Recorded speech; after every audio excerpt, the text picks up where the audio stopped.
ဒီနေ့မှာတော့ကျွန်တော်တို့အဖွဲ့ရောက်နေတာကတော့ရန်ကင်းတောင်ပေါ်မှာရှိတဲ့လူသူရောက်ပေါက်တအားနဲလွန်းတဲ့ဝင်းကဘာလိုင်ကူပဲဖြစ်ပါတယ်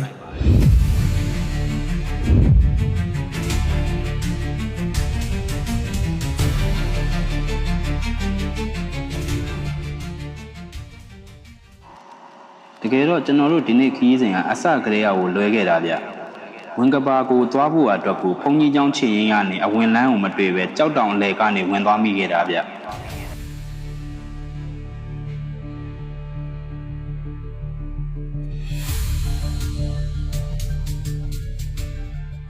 တွိုင်းနဲ့လမ်းကတအားကျင်းလာပြီးရန်ကင်းတောင်ရဲ့အောက်ခြေတီတောင်ရောက်သွားပြီလားတောင်ထင်ရတယ်ဗျ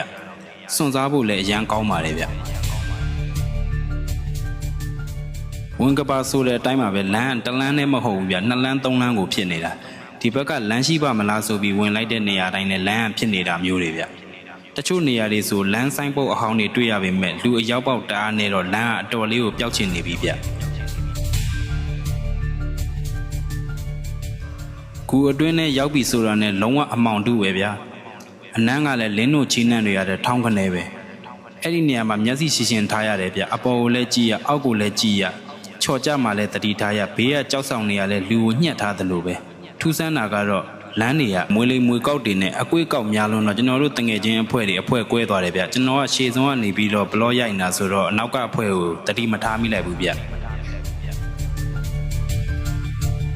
တကယ်တော့တကွေးလောက်ပဲချထားတာဗျဒါပေမဲ့တယောက်နဲ့တယောက်လှမ်းအောင်ခေါ်တာလုံးဝမကြားရဘူးဗျအဲ့ဒီအချိန်မှာကျွန်တော်တငယ်ချင်းတယောက်ကထိတ်လန့်ပြီးခွေးလိုတောင်ဥပြီးတော့စနှောင်နေသေးတယ်ဗျတကယ်တော့ကြောက်စိတ်ကိုဖြေပြဖို့စတာဆိုပေမဲ့အဲ့ဒီအချိန်မှာတော့တကယ်ကိုရင်တုံစရာပါပဲသူអော်တဲ့ပုံစံကလည်းနားထောင်ကြည့်အောင်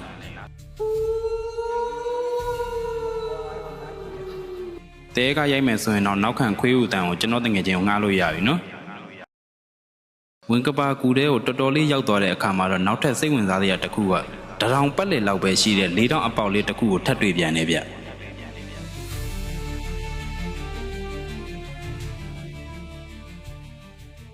ခံမန်းကြီးအပေါက်က2ပေပတ်လေလောက်ပဲအပေါက်ကရှိတယ်တကယ်ကိုပိန်မသာဒီအပေါက်ကိုဝင်လို့ရမှာကျွန်တော်တို့အဖွဲ့ထဲမှာကျတော့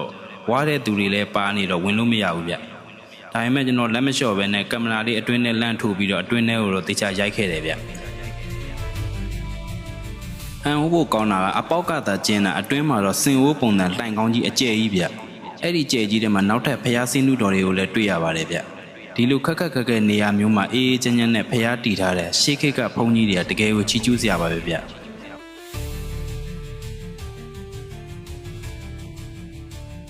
အထဲမှာတော့ငကယုံဖျားကြီးနဲ့အတူဘိုးဘိုးအောင်ဘိုးမင်းကောင်ပုံတော်တွေလည်းတက်ပယ်စွာဖူးမြော်နိုင်ပါတယ်ဗျ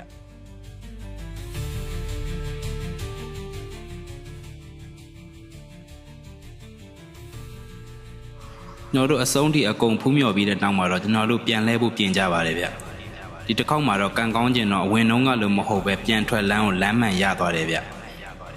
ဒါပေမဲ့လမ်းမှန်လည်းတက်တာတယ်လို့မထင်နိုင်ဘူးဗျအခုဗီဒီယိုမှာမြင်တွေ့တဲ့အတိုင်းပဲကျွန်တော်တငယ်ချင်းဝါလာတော့တောင်ကြားမှာညံ့နေတာဗျ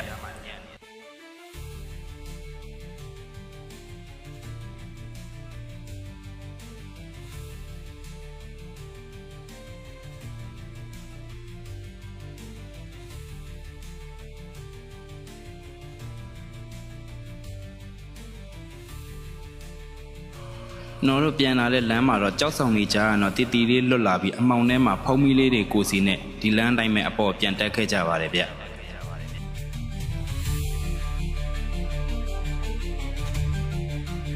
ကျွန်တော်တို့တွေအမောင်ထဲကနေနေအောင်ကြီးကိုလှမ်းမြင်လိုက်တဲ့အချိန်မှာတော့တကယ်ကိုရင်ထဲမှာဟင်းခနဲပဲနေအောင်ပျော်သွားရတဲ့အခိုက်အတန့်ပါပဲဗျာ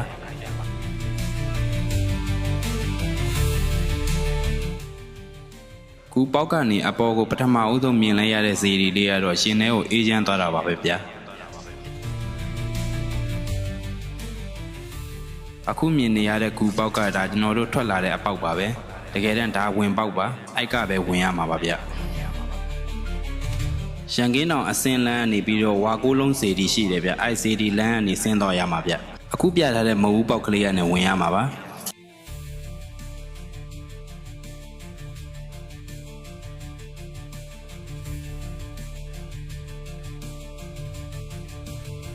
မန်းလေးမြို့ထဲတင်တကယ်စွန်စားကဲဝင်ကျင်တဲ့အဖွဲတွေအတွက်ကတော့ရန်ကင်းတောင်ပေါ်ကဝန်ကဘာကူကို recommend ပေးပါတယ်ဗျ